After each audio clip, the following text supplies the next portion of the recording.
Hello, everyone. It is now 12 o'clock. So I wanted to welcome you all to the 2018 OWHE OE webinar series. Today we're going to be talking about, with Jeanette Clay, about practicing what we preach, supporting ourselves while supporting others.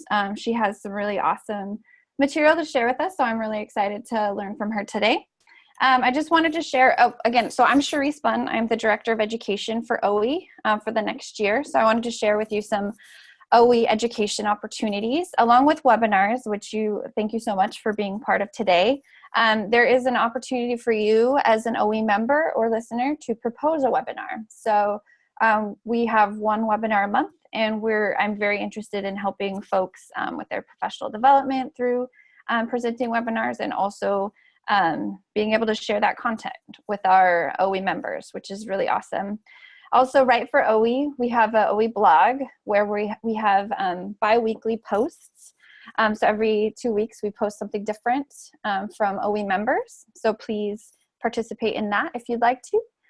Also, we have the OE book club. So up here on the screen, you'll see the 2 picks we have for this year. Right now, we're supposed to be reading Why Are All the Black Kids Sitting Together in the Cafeteria? And then in the fall, we're supposed to be reading Difficult Women.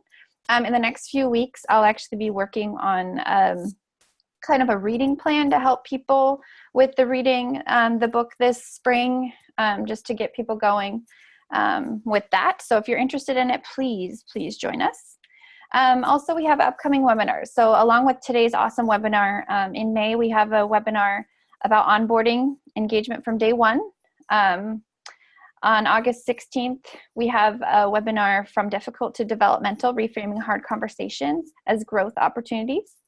In September, we have a webinar to start us out the new academic year with Dimensions of Culture and Influences in Higher Education. And then in October, we're going to learn about basics of finance and salary negotiation. So lots of great things coming up. You can see that there's a few months without webinars right now. So if you're interested in the summer or late fall to get involved and perhaps propose a webinar, please feel free to contact me at education@oe.org. So with that, I'm actually going to hand it over to our presenter, Jeanette Clay.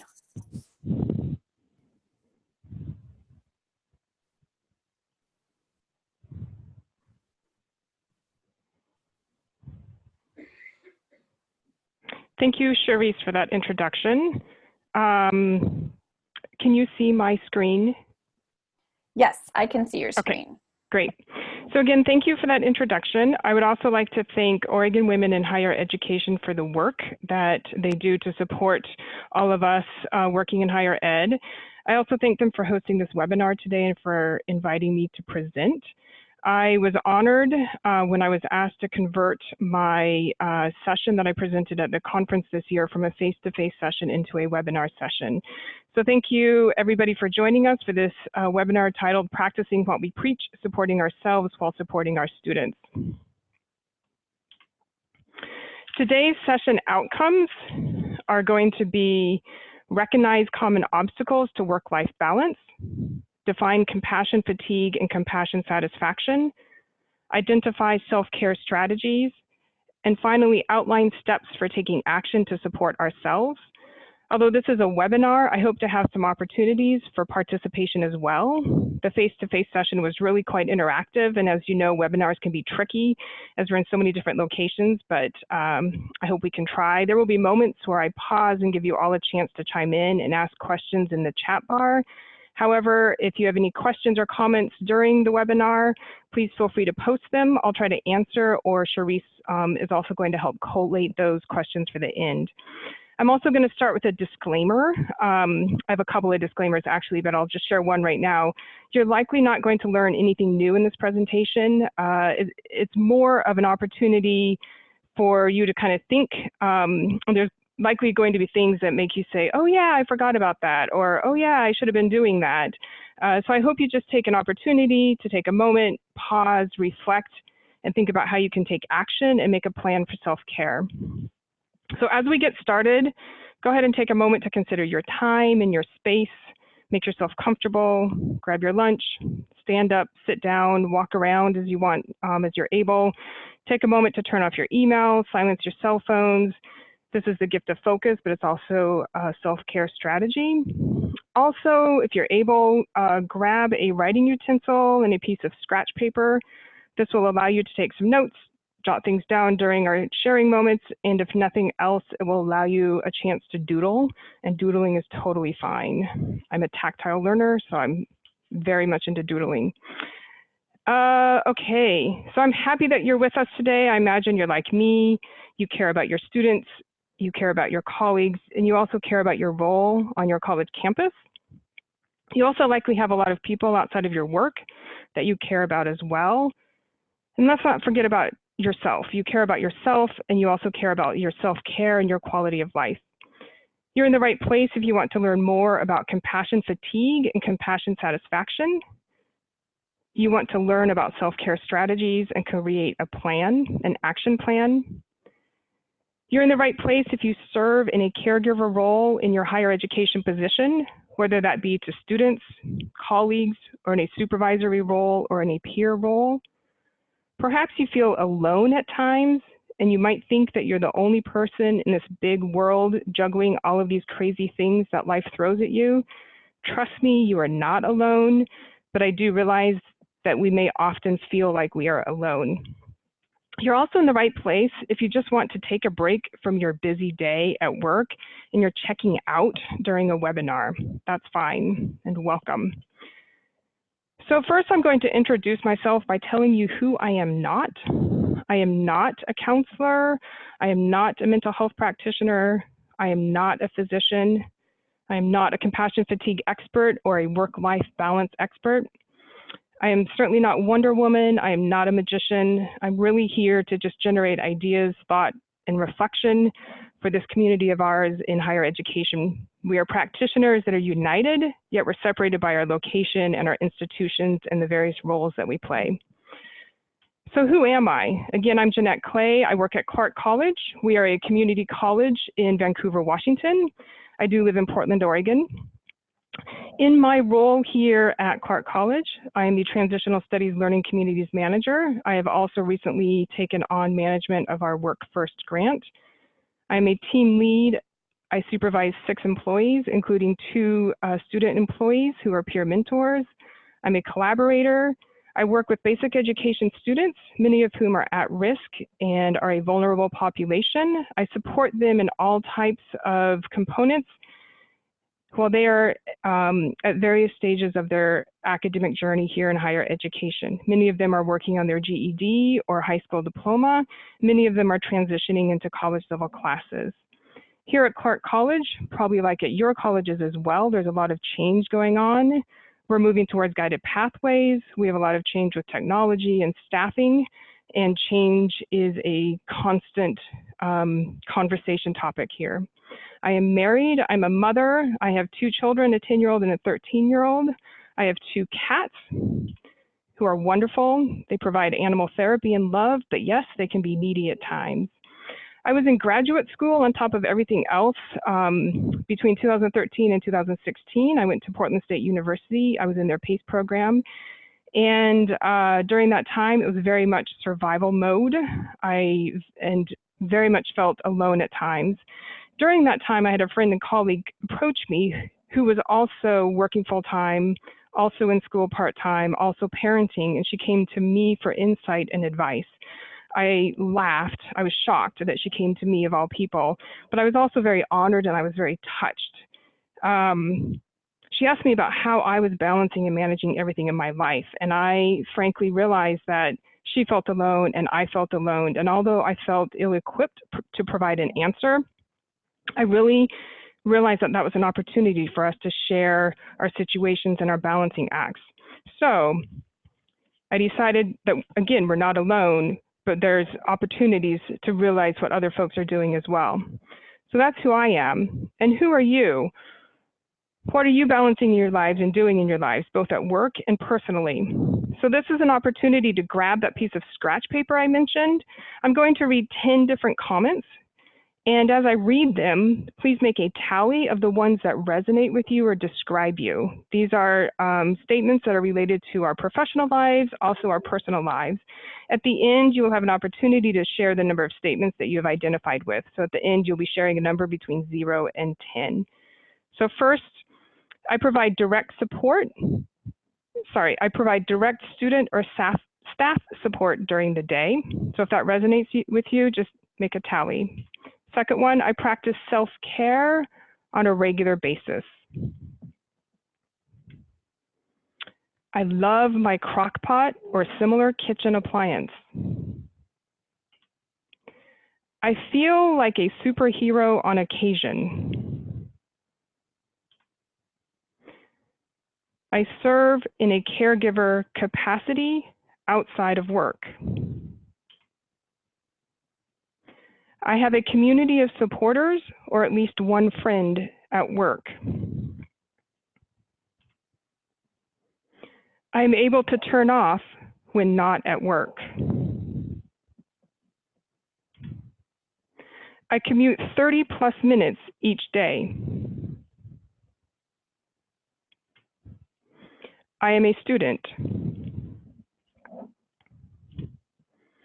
And last, I feel like other duties as assigned has become a regular job duty. So again, if you feel comfortable, share the number that you have tallied in the chat bar.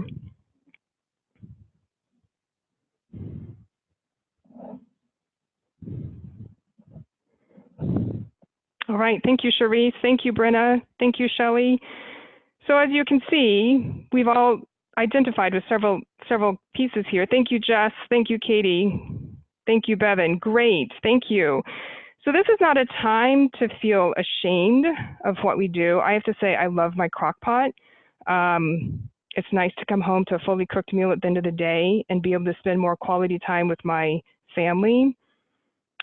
This is not a time to feel like, oh, wow, this is only me. This is really just a time to take inventory and think that others are sharing some similar experiences as ourselves and realize that we're all juggling multiple things together. So we'll come back to some of these topics that we're juggling and also spend some time thinking about some self-care and balancing components that appear on this slide, and also things that counteract with the things that we're juggling. If you feel comfortable, could you please type in the chat bar what your title is or your role on your campus? Again, if you feel comfortable sharing what your role is or your job title on campus, feel free to type that into the chat bar.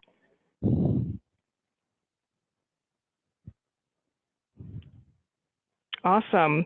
So it looks like we have already a lot of different positions: marketing, academic advisor, manager of culture, inclusion and development, executive assistant. Thank you, everybody, for sharing some of your roles and your positions. So it's great to see all the different positions and roles that are represented here. And it seems like many of us are in different types of capacities in what we're doing on our campuses, working directly with students, working directly with our colleagues, and what we are doing in terms of our roles in a caregiver capacity. So I'm going to start giving some general information about compassion fatigue. Again, I'm not an expert on compassion fatigue, but I've just done some research because this topic is interesting to me. So first of all, the concept of compassion fatigue originated in approximately 1992 among hospital nurses. It's a type of caregiver burnout. It's often associated with those in caregiver roles, such as nurses and people caring for their family members.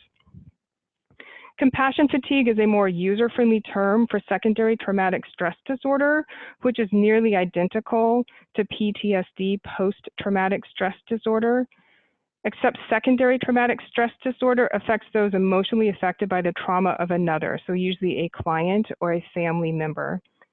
Compassion fatigue is very much associated with emotions and empathy, so very much connected to our feelings that we have for others. Those who work with the suffering suffer themselves because of their work. So in this visual here, which is from the professional quality of life, if you look at the right side of the screen, it shows compassion fatigue. This is the bad stuff. It's the negative aspects of working as a helper. Burnout is inefficacy or being ineffective and feeling overwhelmed. It's being worn out, tired, and exhausted. Work-related traumatic stress, there's the primary traumatic stress, the direct target of the event, and then also that secondary traumatic exposure to an event due to the relationship with the primary person. Again, in that caregiver role or that helper role, we feel the feelings that the person in that primary trauma is feeling.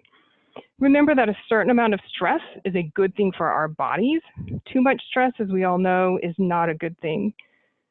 So looking at the left side of the screen is compassion satisfaction. This is the good stuff. This includes the positive aspects of working as a helper. It's also important to think about the good that comes from working with people. Therefore, we should also celebrate the successes of those that we're caring for example, our students when they walk across the stage at graduation, our students when we've helped them get their financial aid appeal completed and they get their money, helping our students and being a part of their journey when they're passing their classes, sharing notes, sharing high fives, statements of affirmation, also sharing in those successes that we have with our colleagues and being there with them through the good times and the bad times. Compassion satisfaction does not mitigate compassion fatigue. Overall, both may be related to providing care to the individual, to the system, and also to our work with our colleagues. It's about our beliefs about ourselves and also about altruism. So in looking at much of this information, there's not a lot of research on compassion fatigue in higher education. I'll share a little bit with you of what I found. Many of us here today, as we can see from the chat bar here, play many different roles and most likely wear multiple hats at our institutions. Consider the role you do play in working with students or supporting staff that work directly with students in these caregiver type roles. Much of the information I'm providing here leans a bit towards the academic advisor role, but also consider how that may be similar or different from your own role. Academic advisors experience different levels of compassion fatigue depending on experience and caseload, and that's similar also with the different positions that we all hold. Specifically, Hubner here stated that advisors may experience compassion fatigue as a result of interactions with traumatized students facing challenges or disturbing life events. Interestingly, just last weekend actually, in the April 9, 2018 Time magazine, there's an article about college student stress these days. It states that there has been a 30% increase in the number of students visiting college counseling centers. The article also states that according to a spring 2017 study, which studied students for the 12 months prior, 39% of those college students felt so depressed that it made it difficult for them to function. The article also stated that many college counseling centers are understaffed and overwhelmed with these demands for their requests for services for students. It's likely that many of these students, while they're waiting for their counseling appointments, may be getting services elsewhere outside of our campus, and also may be talking to other trusting individuals on campus, which often becomes many of us if we're not working in those counseling roles. So further, a former colleague of mine, Sarah Reinierson, worked on her master's thesis on compassion fatigue in higher education. And she pointed out that in many cases in the healthcare-related fields, the first mission of the employee is to focus on the individual's physical and mental health needs. However, in higher education, in many of these cases, the employee's first mission is to serve the individual's academic needs first. So think about that for a moment. In our roles here in higher education, our first mission is to serve the individual's or the student's academic needs first, not the physical or mental health needs. In fact, many of us, depending on our roles, receive very little training on physical and mental health issues. I personally feel like we are getting more training, but sometimes we don't have a lot of training. And we are very fortunate to have the counseling services that we do have to be able to support our students. So as we build our relationships and trust with our students and our coworkers, they often feel more comfortable and willing to come and share with us. Sarah Reinierson also showed that it's clear that those who work in higher education are secondarily exposed to the traumatic events of those they serve. This creates a question of whether this distinction in mission between higher education and healthcare creates a type of insulation from feeling obligated to engage in the traumatic events that are happening to students. How are we trained? What are our roles, and how are we supported?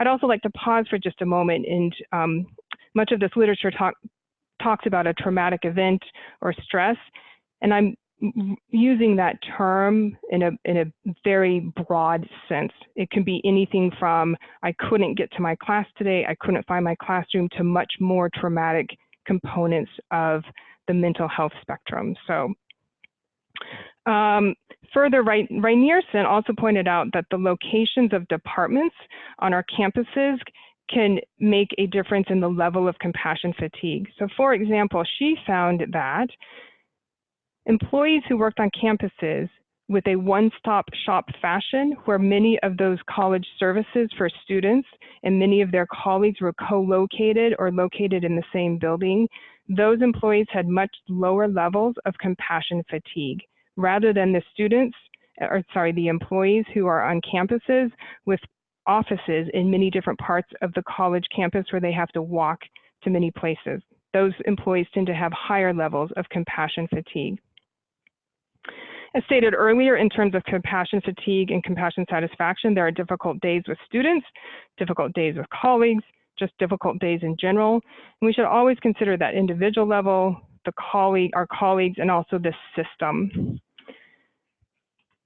So take a moment and think about yourself and your institution. Perhaps there are pressures on us, there are pressures from us, there are ways that we can impact others, and there are other ways that others impact us. We have the power to change some things, and of course there are some things, policies, procedures, practices that we simply just cannot change.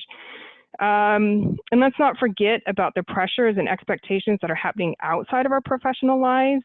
We've identified a few earlier, but some of us are in caregiver roles outside of work, for example, and some things there as well we can influence and change, and some things we simply cannot change. And when we look at ourselves, again, I'm not a counselor, but when we look at ourselves, it's the whole person, the whole body, what's happening at work, what's happening at home, what's happening elsewhere.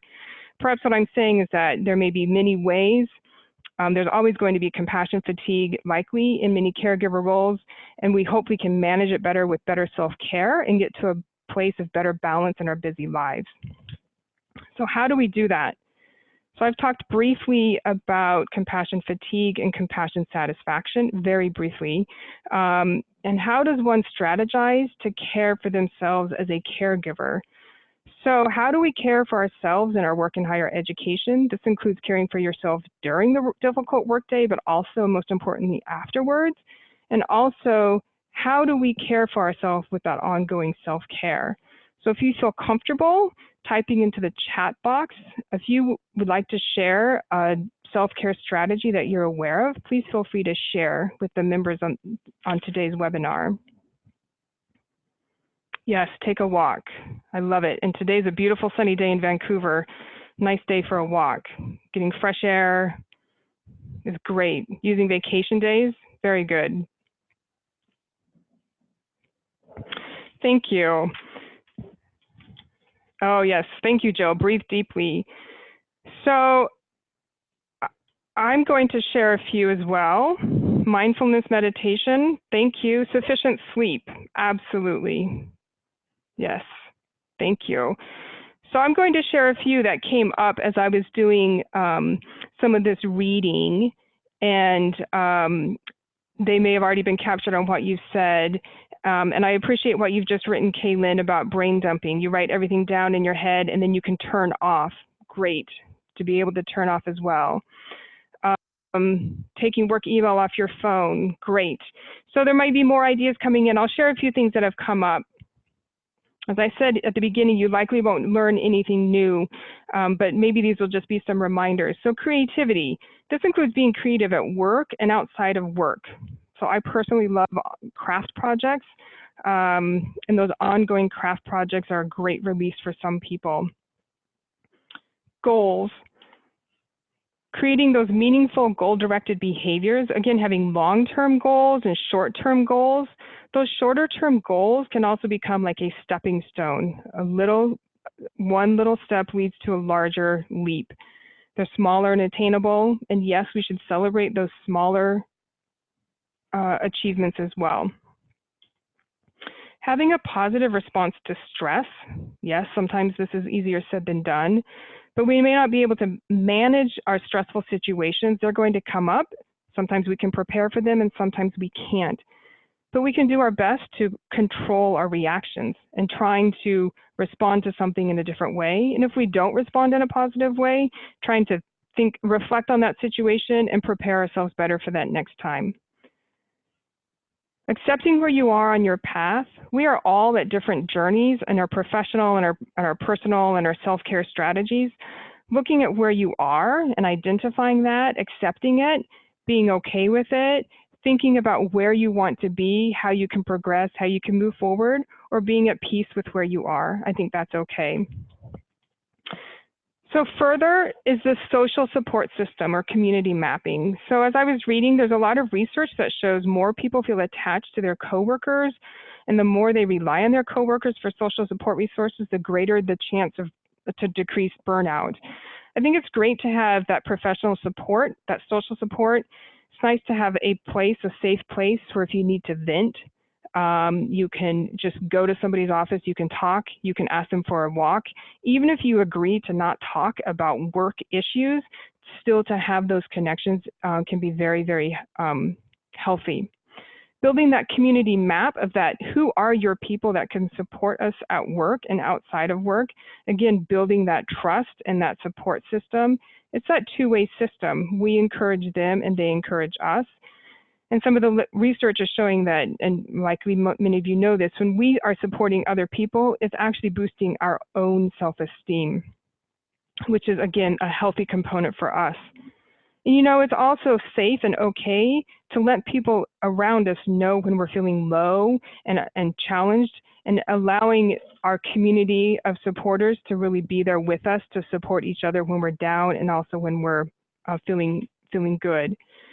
Further clarifying boundaries is really important. Being able to set limits and set a schedule for time, being able to say no, being able to realize which parts of our job we really don't have to be doing and prioritize with things that are really important.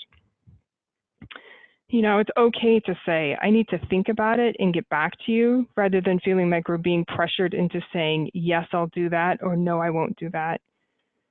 Humor is important. I think sometimes when we get stressed, it's easy to just be stressed or dwell on the negative, but finding an opportunity outside of work or at work when the time is appropriate to be able to tell a joke, share a joke, hear a joke, smile. And finally, as I've mentioned before, celebrating those successes, even if it's something small, even if it's the just a small stepping stone step. What are we celebrating? Where are we on our path? Where are we getting to next? We're celebrating that reaction.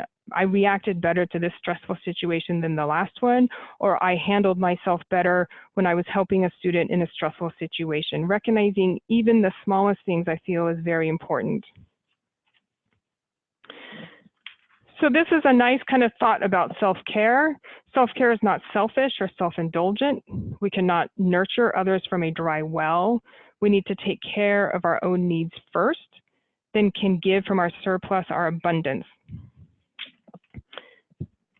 So self-care, I often forget this.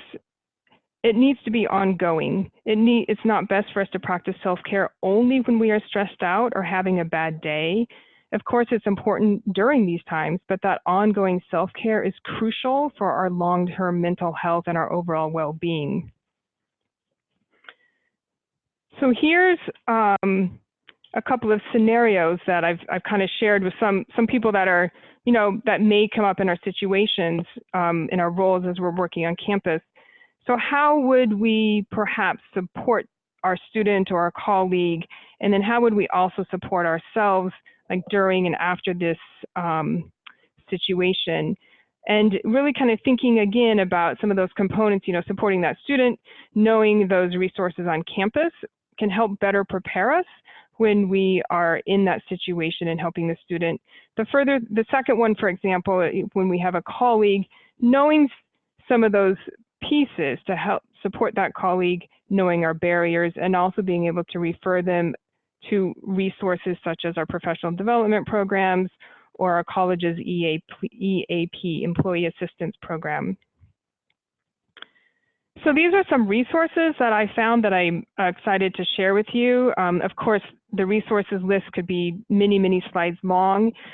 For example, Oregon Women in Higher Education has tons of resources. I've only been involved since the beginning of this year. Actually, I looked at some of their web posts last year as well, but really good articles. They have a great mentoring program. Just really good professional development pieces for women in higher ed. NACADA also has some great resources. Again, it's centered around advising, but if you think of it as, you know, that component of those resources, especially that student-centered resources piece, that they are very helpful. Of course, there's hundreds of Facebook groups. I, again, am a parent, and I am part of Portland area working moms and Portland mamas. Oftentimes, they are not specific to Portland area, but people post questions and share thoughts and insight about what they're balancing and sharing. Proqual.org, there is a survey that's online that you can do to find out more about your personal level of compassion fatigue. And again, there's more resources in there. The Chronicle of Higher Ed has tons of articles that they post, ongoing great information. And as I mentioned a couple minutes ago, the Employee Assistant Program at your college, free stuff, easy to pick up the phone and call, and professional development opportunities that are offered at our colleges. So in the face-to-face session, this activity here was on a mini action plan, and I'd be happy to email any of you a paper version if you'd like to have it. So just contact me at the end. I'll share my email information. You can contact me and I'll send it to you. But if you still have that piece of scratch paper, feel free to grab it again and jot down some of these ideas about taking action. First of all, you know, what are 3 things that you're balancing? If you're like me, you probably have about 100 things that you're balancing, and there may be new things every day, but kind of, you know, narrow it down and think of 3 things that you're balancing, and just what are those 3 things? What can you focus on for a day or a week? Also take a moment to identify your community of supporters. Who are those people? You know, you may have people that you haven't really thought of. And when you really think, it's like, oh yeah, they are my support system. That's the person that always says good morning to me every morning. They are my support person. And your community of supporters, again, it's at work and in your personal life too.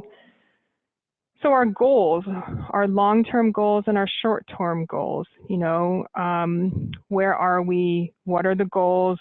And if we remember when we're working with students, especially here, for example, at Clark College, and when we're looking at guided pathways, there's so much discussion and focus and work with our students about what's your long-term goal, what's your degree goal, what's your career goal, and we're really trying to help them set that goal and stick to it, and that really helps them stay much more motivated while they're here at school.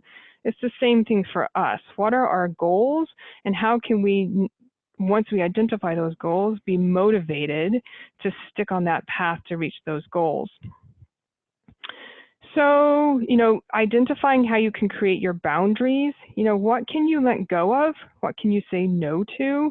What can you extend a boundary on, for example? And really, you know, connecting that to what you're balancing, again, those short-term goals, long-term goals, and being able to establish those clear, concrete boundaries. Your creative outlet, what do you have so you can be creative and do something that's for you? Finally, more of that what can you do just for yourself is that self-care piece. You know, really, you know, taking that inventory for what you can do, you know, in each of these components that allows you to take action and move forward. So as we're wrapping up here, this is just a moment for reflection. How are you feeling? Take a moment, smile. Remember, you're not alone. You may feel like you're alone, but you're not. You know, talk to others at your institution, meet others like yourself through professional organizations. The ideas that I've shared here are just ideas, just a few resources. It's good to take little steps, give yourself space, think about where you are on your path, accept where you are, be okay with it, recognize your successes. And I just want to say as well, it would be remiss to not mention the current state of affairs locally in our country and in the world. There's a lot going on. There's good stuff, but there's also a lot of bad, troubling, challenging stuff. And it's important to account for what is happening and for us to think about it, check in with ourselves and check in with those around us. We need to think about how things affect us and what we can do for ourselves and our communities, how we can be better advocates, good advocates, and how we can take action or find the appropriate activity or support group. So finally, I thank you for sticking around for the webinar today. I appreciate all of you for listening. This balancing act and self-care is really important and a personal topic for me. I hope that you've gleaned some information and insight, and we have time to open this up for questions, thoughts, and reflections. If you'd like to type anything into the chat bar, we'd be happy to help you answer those questions.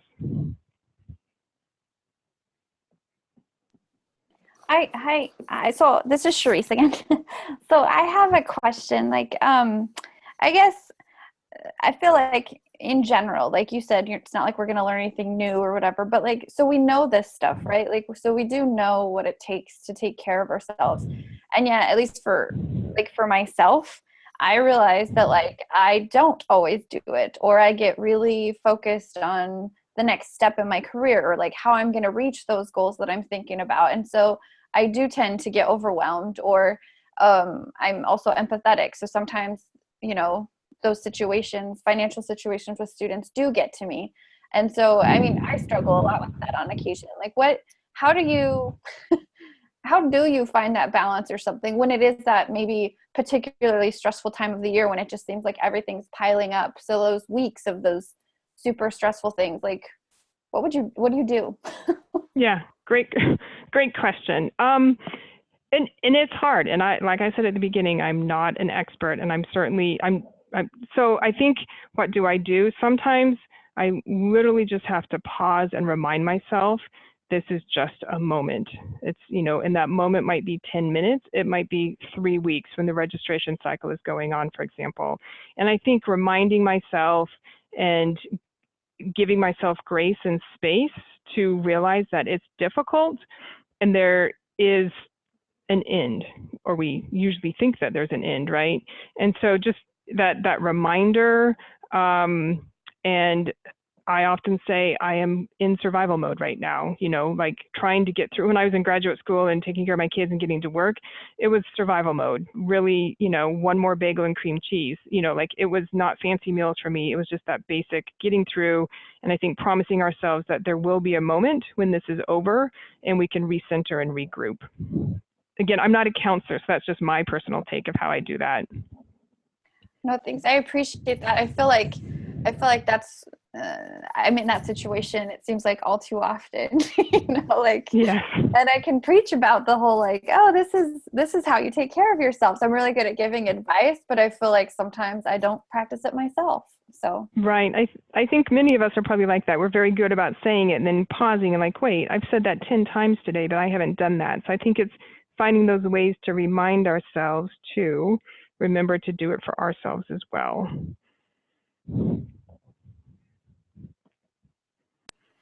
Are there any more questions for our presenter?